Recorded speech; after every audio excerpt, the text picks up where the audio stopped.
Of course the world ends. You did it to us. Mutant Year Zero, Road to Eden, is, we like to call it a tactical adventure. The gameplay is a mix of real-time stealth that seamlessly moves into this turn-based tactical combat. Another day, another mission, risking our necks for the Ark. You start playing as Dux and Borman, who are two stalkers who are from this place called the Ark. And the stalker's job is to go out into the zone, which is what they call the post-apocalyptic wasteland, and look for scrap and things that could be used to help the people continue to survive. That's a bomb, all right. They used to call it a boombox. Don't be pretending you know what any of this crap is. We'll bring it back to the Ark and show it to Prip. Yeah, so the Ark, your only safe haven. Of course, this is your kind of your classic hub. It's the place where you live. It's like a collection of mutants who have come together. What it does for our mutants in this game is that you can go back there to upgrade your weapons. Anything from more grenade damage, to unlocking extra equipment slots, to even getting a discount in the shop. And then of course you have the Elder, the mysterious person who keeps giving you small tidbits of maybe what happened before. You know, it's a bit strange how he seems to know a lot more than anybody else about the zone and what goes on. And you'll unravel his story as well as you play and progress. The story of the video game connects to the pen and paper RPG.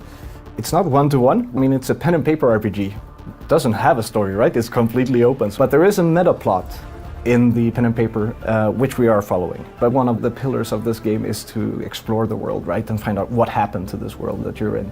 And then, very importantly, it's set in a very local environment that we all know, which was one of the things that it was always encouraged in the Mutant pen and paper games, to put this where you live, so you know the area, but now it's 500 years later, or whatever age you think it is.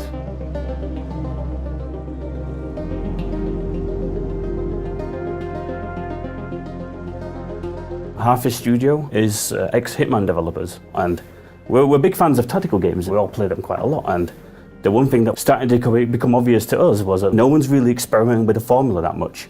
So we thought that we would take the tactical genre, which is a really solid rule set, and then just see, okay, how far can we push this? And we look at the things that people find really annoying in tactical games and see if we can solve that. And we concentrated a lot on the getting in and out of tactical combat and bringing some of the stealth experience we have from making the Hitman games and applying that to our universe.